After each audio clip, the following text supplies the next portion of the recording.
Special thanks to this company who was nice enough to send us these wall lights. These are some lights that you put together. You get 2 of them, and you get 2 lights, 2 remotes, 2 covers, 2 mounts, and instructions. So instead of boring you with all the details, we'll put them together. We'll put these lights together and show you what they look like.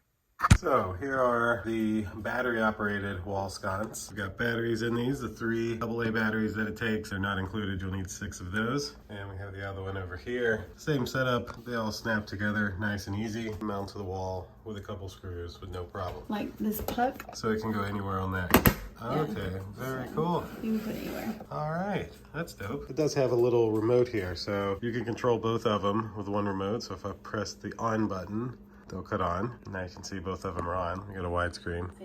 I'll turn these all the way to the max brightness, and let's pick white. So there is the white color, green. That's like a purple. Oh, this light's on in here. There's red. There's a tons of different options here that you can do with this remote. White, red, green. So you can manually adjust them. Off. Very cool. So I'll do it for these wall sconces. Thanks again to the company for sending these to me. Thank you all for watching. We'll see you in the next one. Deuces.